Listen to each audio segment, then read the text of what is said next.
चलिए देखिए, एक निर्देशांक ज्यामिति का ही बहुत ही अच्छा और इम्पोर्टेंट क्वेश्चन है। ये आपके बोर्ड के परीक्षा में पूछा जा सकता है। देखिए सवाल क्या है, उस बिंदु आपके दिए हुए हैं, ए का निर्देशांक, बिंदु बी का निर्देशांक, बिंदु सी और बिंदु बी डी का निर्देशांक दिया हुआ है। निर्देशांक है ए का 6,1, बिंदु बी का निर्देशांक है 8,2, सी का निर्देशांक है 9,4 एंड डी का निर्देशांक है P,3। आपको इस P का वैल्यू निकालना है। एक समांतर चतुर्भुज के शीर्ष इसी क्रम में हो तो P का मान ज्ञात कीजिए। ये जो P है, इस P का आपको मान बताना है कि यहाँ पर ये P का क्या स्थान होना चाहिए, आपको उसका मान बताना है। तो इस प्रकार हमने एक समांतर चतुर्भुज बनाया ABCD। हमने इस समांतर चतुर्भुज के शीर्षों को लिख दिया, शीर्ष A, B, C और D। सवाल में जो इसके निर्देशांक थे उसके निर्देशांक को भी हमने लिख दिया। फिर अब हम जानते हैं कि देखिए इस सवाल को लगाना है तो आपको क्या करना पड़ेगा, आपको ये याद करना पड़ेगा कि वी नो दैट, हम जानते हैं कि समांतर चतुर्भुज के विकर्ण परस्पर समद्विभाजित करते हैं, माने बराबर बराबर बांट देते हैं। अब देखिए ये समांतर चतुर्भुज का विकर्ण जो है, एक विकर्ण होगा आपका AC और दूसरा विकर्ण होगा BD। फिर देखा गया कि AC और BD जहां पर काटते हैं एक दूसरे को, दोनों एक ही बिंदु पर काटते हैं।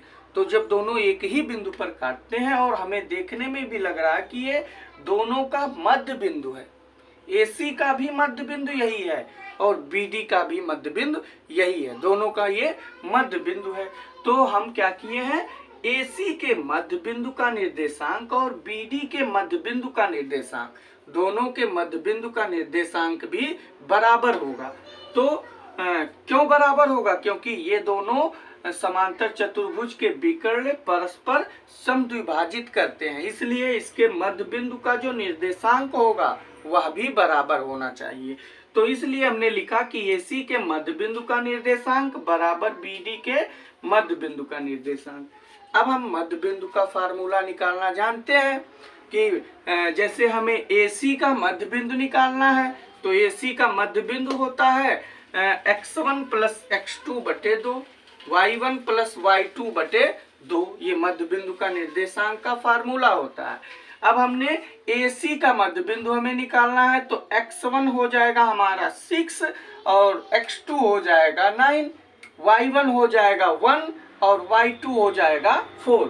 इसी प्रकार से हमने x1 प्लस x2 बटे 2, y1 प्लस y2 बटे 2 मध्य बिंदु का फार्मूला रख दिया। इसी प्रकार से हम निर्देशांक BD का भी मध्य बिंदु लिख दिए। अब देखिए BD विकर्ण का मध्य बिंदु हमें लिखना है तो विकर्ण BD का ये हो जाएगा x1 x2 y1 y2। इसके बाद हमने इसको लिख दिया निर्देशांक को x1 प्लस x2 बटे 2 कामा y1 प्लस y2 बटे 2। दोनों के मध्य बिंदु का भी निर्देशांक एक ही आना चाहिए। देखिए दोनों के मध्य बिंदु क्या है, एक ही दिख रहे हैं, एक ही है। तो इसलिए हमने क्या किया, मतलब AC का जो मध्य बिंदु का जो भुज है उसको हम BD के भुज के बराबर कर दिए, यानी कि दोनों का भुज भी बराबर आना चाहिए और दोनों का कोट भी बराबर एक ही होना चाहिए। तो यहाँ पर आप 15/2 और ये 5/2 हो गया, फिर 8 प्लस P/2 और 5/2। इस प्रकार से आपने निर्देशांक लिखकर फिर हमने क्या किया, देखिए यहाँ पर 5/2 और 5/2 दोनों की कोट क्या आ रही है, बराबर आ रही है। दोनों का कोट 5/2 और 5/2 ही है, AC का और BD का। तो यहाँ पर जो P है, यहाँ पर हम क्या कर दें कि हमारा ये 15/2 बन जाए। तो हम ऐसे पता कर सकते हैं कि यहाँ 8 है, यहाँ 7 और लिख दें तो ये 15/2 हो जाएगा। तो फिर हमने इस प्रकार से ऐसे P का वैल्यू निकाल दिया, 2 से 2 कट गया, फिर आपका P का वैल्यू आ गया, P का वैल्यू आपका 7 आ गया। ठीक है, थैंक यू।